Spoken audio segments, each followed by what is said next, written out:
The women in Sanatan was treated like animals, not like humans. In Ramayana, the Sanatan, because Ramayana and Mahabharata is the biggest epic which was followed by many of us for past 2000 years. They say Ramayana and Mahabharata is the highest epic to be followed because it protects Sanatana Dharma. It protects Sanatana Dharma. It criticizes women in a very bad state. It criticizes Sudras in very bad state. Including who makes all bad things to the people. Kaikeyi, she is getting promise from the husband to make Rama to go to the forest. Sita, who is keeping quiet when husband says get into the fire. Surpanaka is going and disturbing a family man. And Akalika, he is punished women and Rama's leg on the Akalika and she gets life. And Mandodari, she is keeping quiet when her husband going and disturbing a married women. All the women has been criticized, has been shown as undignified. No dignity for women in these epics. Mahabharata, the Arjuna says before he goes to the war, he says to Lord Krishna, if we enter into this war, lot of people will die, lot of Kshatriyas will die, then the Kshatriya women may mix the blood with Sudras. The only feeling when he was starting the war was this. He was not feeling bad for the losing a lot of life. The daughters losing the life of fathers, the wives losing the life of husbands, the sisters losing the life of brothers, and the mothers losing the sons. That was not his concern. His concern was the Kshatriya blood will mix with Shudras. That he was very much conscious about that. This is the Mahabharata. The Draupadi's robes was removed before lot of men in Mahabharata. And what the king says? He says what Bhishma was present, Drona was present there. What they are telling, you won by Duryodhana. You were won by Duryodhana. You have to submit to him. You have to obey his order. He is your Swami. What is this? He said whether the woman is a property to be won, he is a material to be won. No, she is a woman, human with blood, with emotions. But Mahabharata states all women in this epic as lower dignified human. This is the Sanatana Dharma still prevailing, and the Sanatana Dharma has done lot against women and Sudras, Sudras.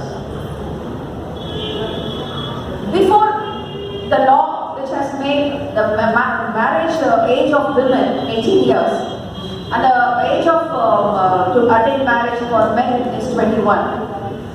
It was 100 years of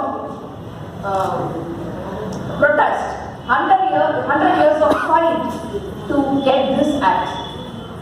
One girl, Philomene, she was 11 years old and married to a 41 years man, and she died in a day of marriage, first night, out of blood loss. One man from Malabari, his name is Malabari, from Parsi religion, filed a case before the British Council. And in 1891, there was an act called the Consent Act. When you get married to a girl, you have to get consent to have a relationship with her. But no age limit. Consent Act. Then in 1929, there was an act called Sharada Act. It says no girl should be got married before 14 years. It was decided 14 years. At that time, in Tamil Nadu Assembly, one Mr. M.K. Acharya says, our Sanatana Dharma says, if you are not making a girl to marry before 14 years, you will be sent to hell. But your law says, if you are going to get married before 14 years, you go to jail. I cannot decide whether to go to hell or whether to go to jail. This was a statement of a member of Legislative Assembly. See how the situation in the society was prevailing at the time. Later, in 1978, nearly 100 years later, the Marriage Act was formed. Each and every act which is preventing the women dignity has a long fight as sati system. Sati system was prevailing, and still now in the rural area of Rajasthan, still the sati system is prevailing and it is emerging newly. I hear. We see from news. Raja Ram Mohan Rai, Lord when William Bentinck fought against it.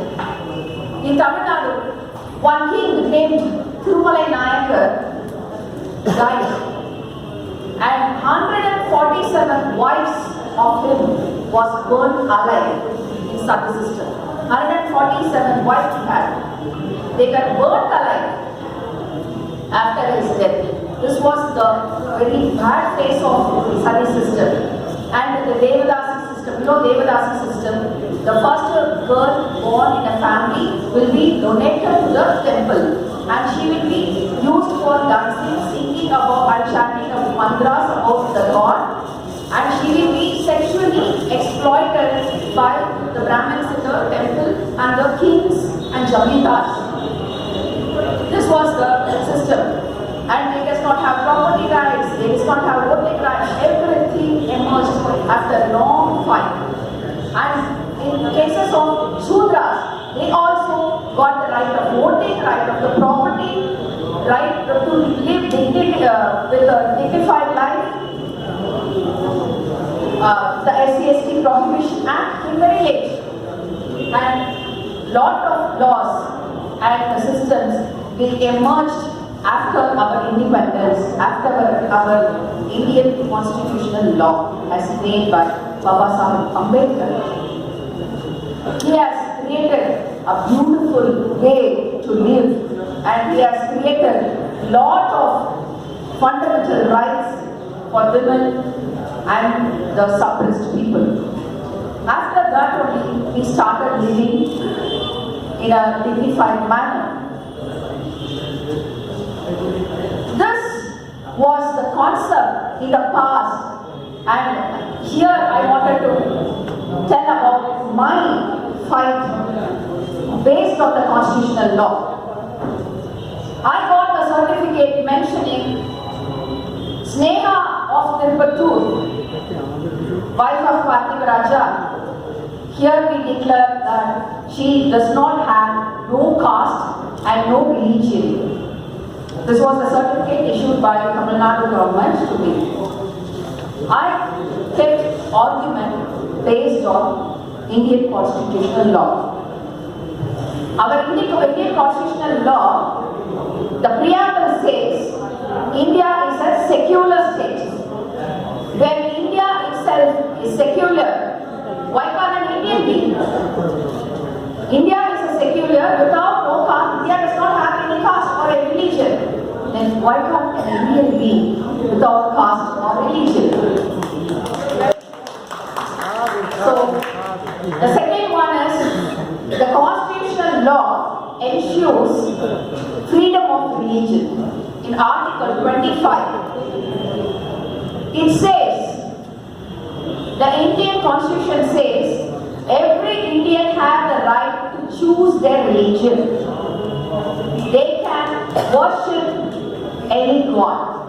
They have rights to follow any religion, propagate any religion. They can have religious minority institutions, Muslim institution, Buddhist institution. It protects minority rights also. So, when the articles give freedom of religion, you can follow any religion, you can propagate any religion. Vice versa, it gives the rights not to follow any religion too.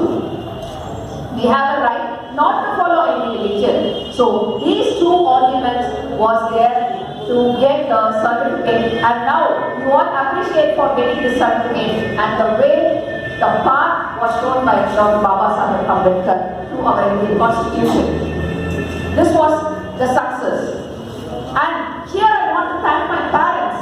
My father, Mr. P. Krishnan, my mother, Mrs. Manimori, both are lawyers in Tamil Nadu. They are practicing for more than 41 years.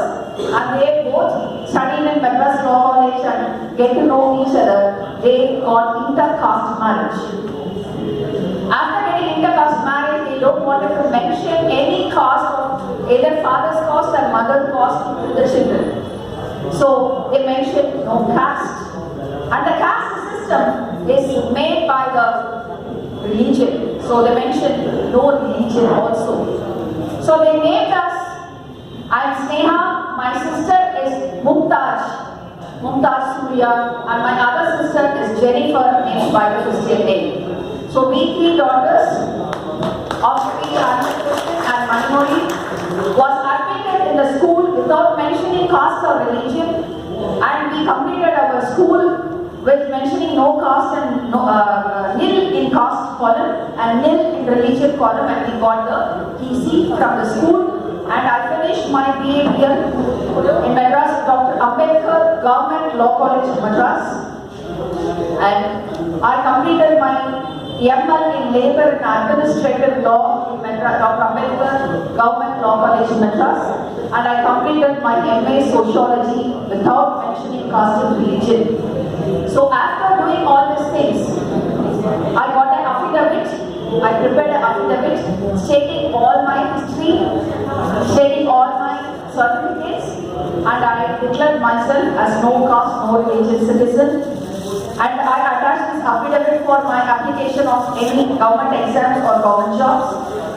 And later, I felt very tough to handle with this, and I approached the Tahsildar office for issuing me a certificate of no caste and no religion in 2010. After 10 years of fight, I got my certificate on February 5th, 2019.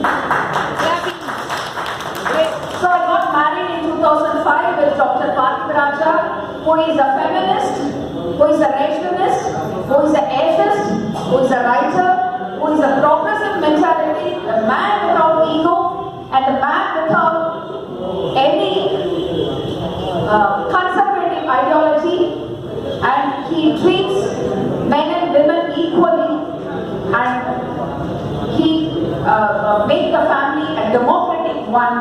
And I got married with him in 2005. Since he had all this ideology, we got a love marriage and an inter-caste marriage. So we decided to name our children with different minority names. So my elder daughter is Adre Nazreen. Adre is a Buddhist name and Nazreen is a Muslim name. And my second daughter is Adila Irene. Adila is an Islam name and Irene is a Christian name. Wow, great! And my third daughter is Arifa Jessie. Arifa is a Muslim name and Jessie is a Christian name. Now when I say my daughter's name, no one can identify which religion they belong to. And I specifically avoided a Hindu name because the Hinduism creates caste discrimination and untouchability.